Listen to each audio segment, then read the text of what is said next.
Inmendham video. Kind of a strange and awkward one. Two subjects. One of them not too strange and awkward, and the other one very awkward and strange. But anyway, so yeah, we'll go on the YouTube shooter thing. Ooh. Anyway, dangerous subject. But first off, I did want to do a video about the fact that a guy, Life Sucks, Mr. Life Sucks, really good cartoon artist type, and you know, he did a little cartoon of me and Mr. Anti-Natalist Person, I believe he's called. But anyway, and you know, it's really very well done. I don't know if I really like constantly being betrayed as a violent thug, but I suppose there's certain advantages to it. You know, could draw me with my cat or something, Santino. Anyway, but whatever. So yeah, just it is interesting, and you know, it's a 10-minute video. He shows the drawing process, which is nice, and you know, says really nice things about me and such. So I don't know, but whatever. I'm just saying, it's a nice video. So link below to that. And yeah, that's all I can. I don't know what it's kind of embarrassing to, you know, be immortalized and such. But anyway, yeah, but good stuff. Funny, interesting. Okay, now onto the just horrible subject of the YouTube shooter person, and I should have it here somewhere. Ah, there we go. Very strange story. You know, so on this Wayback thing, you can get some of the history. But, you know, it's just that whole idea that when something happens, everything just disappears, and, you know, all this, you know, like somehow the truth is going to get in the way. So they have to cover up the truth because the truth will get in the way somehow. So they have to make sure it all goes away so they can provide us with the facts, you know, in their order, in their context, and to their purposes. But it seems pretty clear that the basic story is that yes, this is a kind of a an eccentric person, and they have a YouTube account, and they expect to be treated fairly and evenly and all that kind of stuff, and they don't get that. You know, they get something entirely different, and it converts them from kind of a regular, decent person into a deranged and psychotic killer.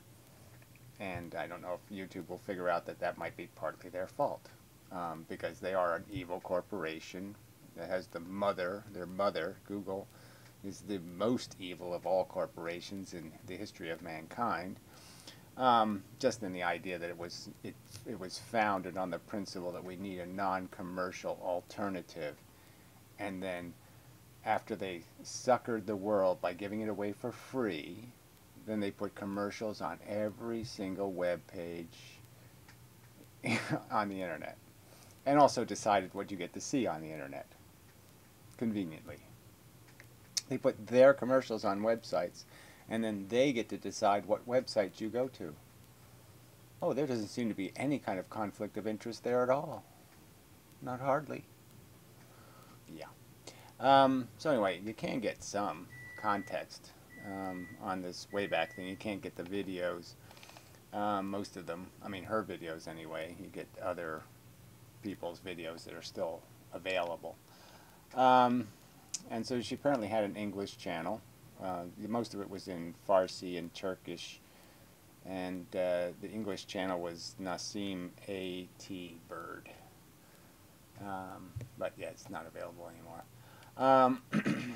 But you know, she's basically, yeah, her web page is basically just covered with the idea that I'm being censored and ripped off, and I get 10 cents for 300,000 views and all that kind of stuff.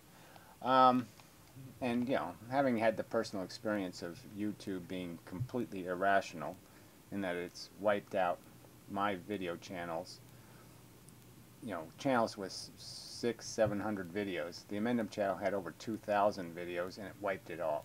Just killed it for, you know, and it was a year later. It was resurrected because certain people, you know, did me a favor and persuaded through the back door somebody at YouTube to be rational.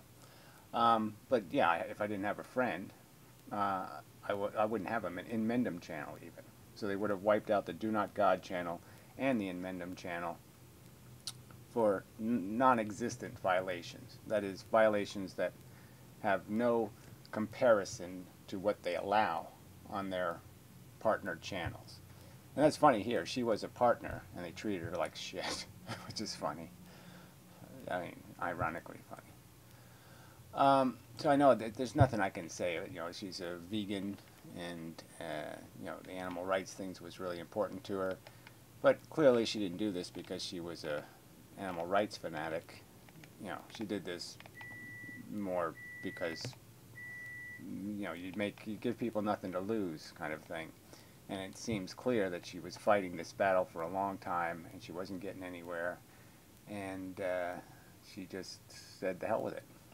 And I think it's clear that YouTube creates that that environment. Google's always done this. They, you know, their game is to be unaccountable. You know, our employees can do anything they want to you, and there's nothing you can do about it. Ha ha. That's their attitude.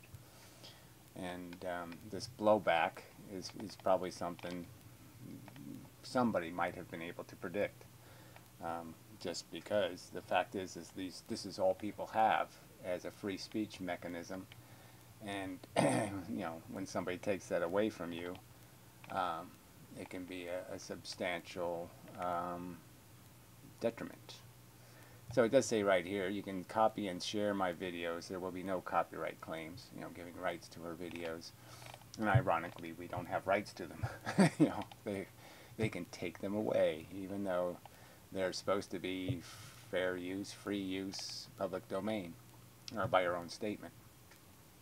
So anyway, it seems going to be interesting to see how this evolves as a story. You know, whether they just make it into, I mean, it's sort of unfortunate that she is of Persian, okay, origin, because it just, you know, combines two subjects that apparently had absolutely nothing to do with each other. I mean, she was clearly not an Islamic fanatic. She was clearly a, you know, vegan environmental fanatic.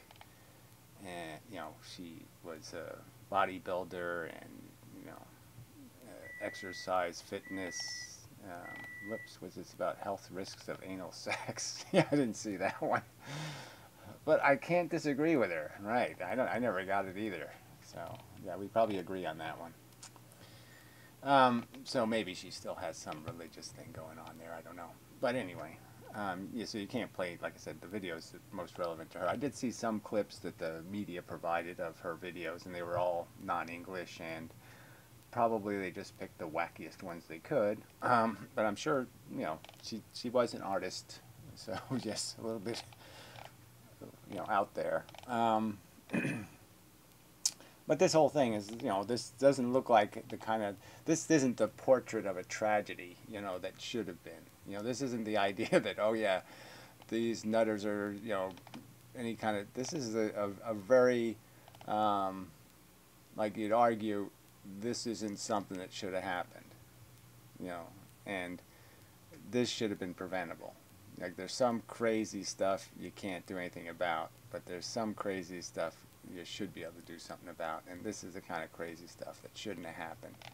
And it only happened because we've given our lives to these stinking, lousy, rotten corporations, and we demand nothing from them.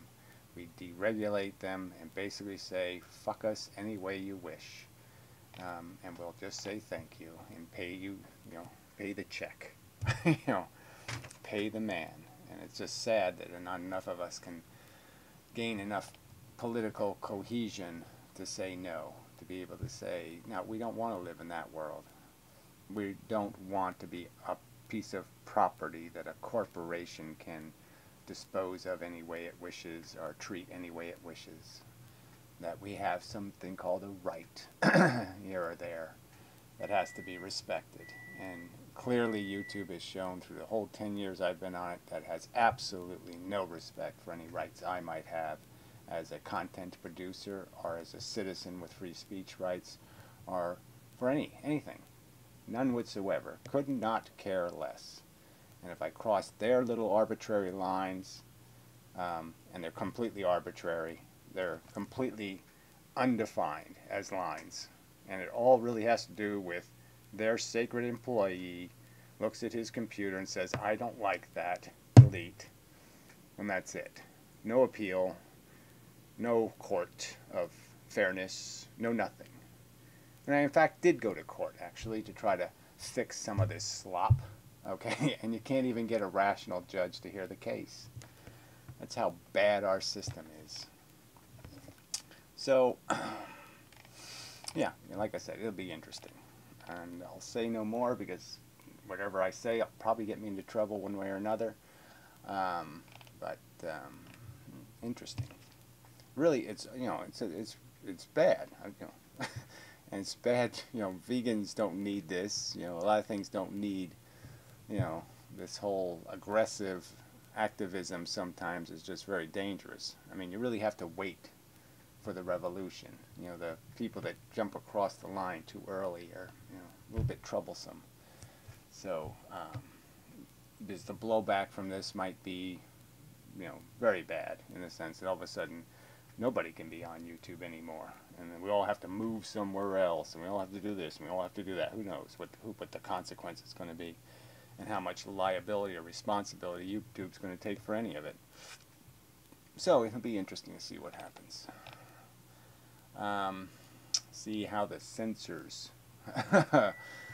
pervert the truth here. You know, and so far, lots of perversion, but we'll see how bad it gets. And such. So, anyway, it's just really awkward, really bizarre. But I'm just saying, just what I can glean from this is that this was a perfectly decent person trying to use their artistic expression and creativity to be passionate about what they were passionate about, and it seemed like YouTube just turned the lights off and said, you know, we're not gonna, well, you can't play here, and probably for no good reason. So anyway, it's my commentary, and such, and so forth and whatnot. It's not really a commentary, it's just my